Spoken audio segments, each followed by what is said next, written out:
get a sense of it. Thanks so much. Understand your need and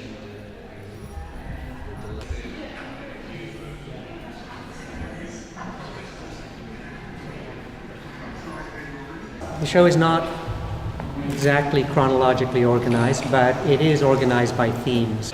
Stretch was the very first of this series. One of the aspects to this project that's not obvious is that the sequence in which the images are developed. In fact, the process is that the sculpture came first, and that the sculpture is an entirely imaginary character,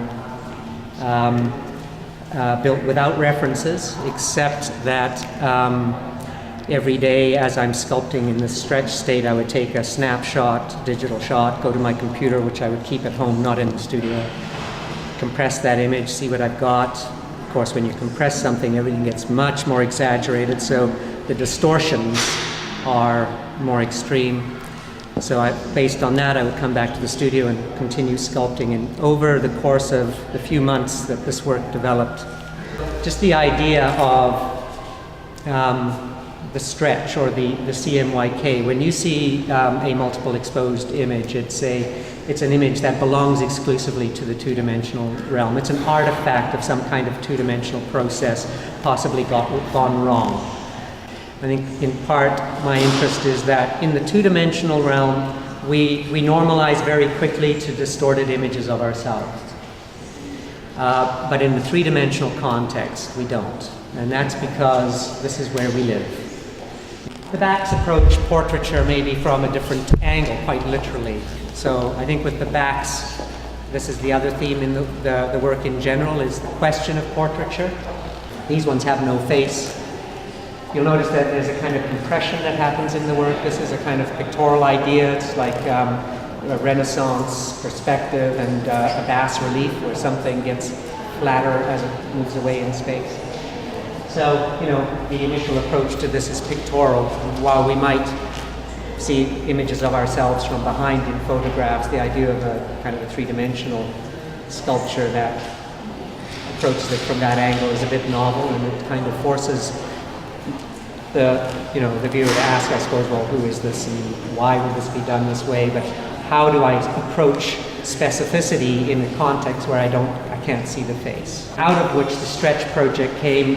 These are entirely fictitious characters. They do not exist in real life, and it kind of plays off of this relationship we have again with images where we encounter on a daily basis, and we in fact we have no idea who they are, but it kind of speaks to probably the need that we have to always construct a history.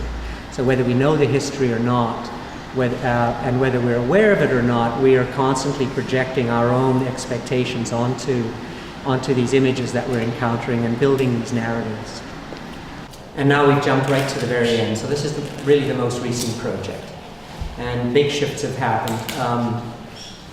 One of the shifts is that I've started to employ digital three-dimensional scanning and reproduction technology. So it's shifted from a relationship to photography, relationship to, say, Photoshop, and kind of two-dimensional digital context, and now to a much more three-dimensional type of imaging process. Well, the idea was to try to make me as old as possible. So I was thinking, how old, what if my optimal sort of senior stage would be 85, 90, something like that. And this was supposed to take me to that kind of point of becoming an adult, 17, 18, 19. But because I'm starting from where I am now, it still had to look like me now. And that limited where I could go. My physiology when I was 17 was different. Not just that I was younger looking, but my bone structure was different. So I couldn't override the scanned information that much.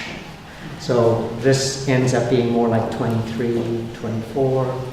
This probably could be anywhere from 75 to beyond, I don't know.